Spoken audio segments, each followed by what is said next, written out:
Before I tell you this, drop your name in the comments and tell me where you are watching from. I want to know who is with me today. I watched my husband cry at my funeral. I was standing at the back of the church in a headscarf and dark glasses, 73 years old, leaning on a walking stick I did not usually need, watching 200 people mourn a woman who was not dead. I want to tell you how that happened, but first I want to tell you what it felt like to watch Gerald weep over my empty coffin. He sat in the front pew, my children beside him, our daughter Patricia on his left, our son David on his right, the grandchildren behind, the whole shape of my family arranged in grief. Gerald had his face in his hands, his shoulders were moving. 44 years I had known that man, 44 years of marriage. I knew every version of his body, resting, laughing, sleeping, arguing. I had never once seen him cry. He was crying now, and I stood at the back of the church I had been married in 50 years earlier, and I did not know whether what I was watching was the truest thing I had ever seen from him, or the best performance of his life. Let me tell you how I came to be standing at my own funeral. 8 months before that day, I had been diagnosed with a serious illness. Not terminal. I want to be clear about that. Serious. Requiring treatment. Requiring a change in how I lived. But not a death sentence. I told Gerald immediately. We sat at the kitchen table, the same table we had sat at for 30 years, and I told him what the doctor had said. He listened. He nodded. He held my hand. 3 days later, I found the email. I was not looking for it. I am not the kind of woman who goes through her husband's things. But he had left his laptop open on the kitchen counter. The same kitchen counter, the same kitchen, and the email was on the screen. He had not closed it. Perhaps he forgot. Perhaps some part of him wanted me to find it. I will never know. The email was from a solicitor, not our family solicitor, someone I did not recognize. It was a response to an enquiry Gerald had made, an enquiry about what happens to jointly held assets when a spouse dies. Specifically, when one spouse predeceases the other without a revised will in place. He had sent that inquiry the day after I told him about my diagnosis. I stood in my kitchen for a very long time. I did not confront him, not yet. I needed to think. I needed to be certain. I needed, and this is something I am not ashamed of, I needed to know exactly how much I did not know.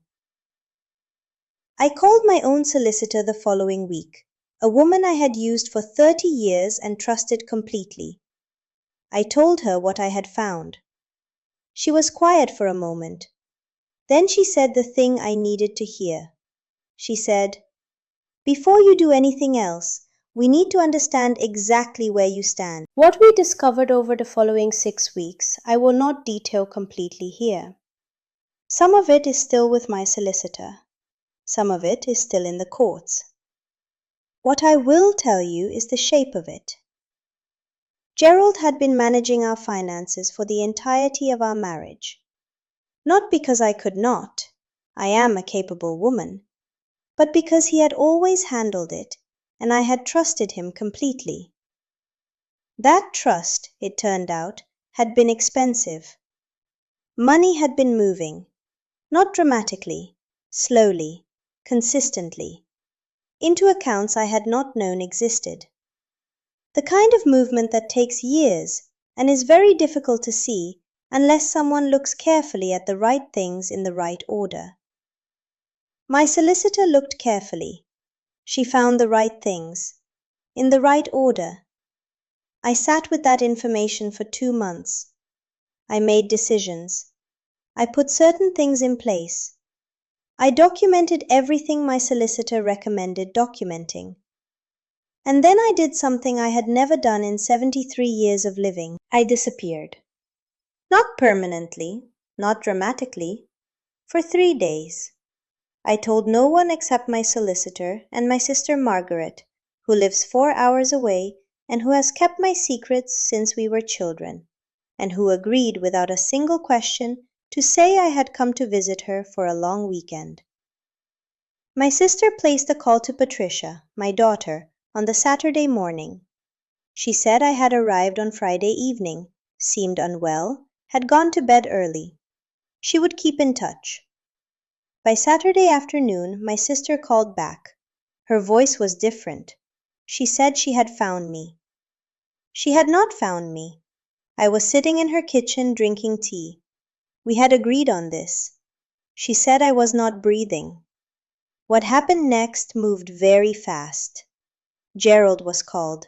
Patricia was called. David was called. Our family doctor was called and confirmed, gently, devastatingly, that I had passed away peacefully in my sleep. My sister handled everything. She is a remarkable woman. She said later it was the hardest performance of her life and that she expects significant compensation in some form. The funeral was arranged. My body was cremated, a sealed coffin, a cremation I had allegedly prearranged, no viewing, my prior wishes respected. There was no body because I was alive. I stood at the back of that church in a headscarf and dark glasses, and I watched the man I had spent 44 years loving weep over a box that contained nothing. And I watched his face. Here is what I saw. For the first 15 minutes, genuine grief. I believe that. I do not think Gerald is a man without love. I think he is a man who loved me and was also doing something else alongside that love. Those two things are not as uncommon as we would like to believe. But at a certain point, perhaps 20 minutes into the service, I watched something shift, very subtle, the way his posture changed slightly, the way he looked once at the solicitor sitting 3 rows behind him, a man I did not recognize. A man who gave the smallest nod. I noted that. I went back to my sister's house. 3 days later, I was alive again. I will not describe the conversation between Gerald and me when I came home. It was long. It was the most honest conversation of our marriage. Things were said that cannot be unsaid. Things were admitted that I suspect he had been carrying for years. The financial matter is being resolved through the courts with my solicitor's guidance. I will not discuss the details. Gerald and I are separated. I live in the house, which is in my name as it has always been in my name, which was something Gerald had apparently been working to address.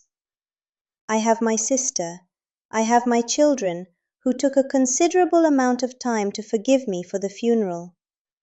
Patricia did not speak to me for 6 weeks. David thought it was brilliant and bought me flowers. I am 79 years old now. I drink my tea every morning. I sit in my garden, and I know, with a certainty I did not have before that church service, exactly what my face in that front pew would have looked like. It would have looked exactly like his.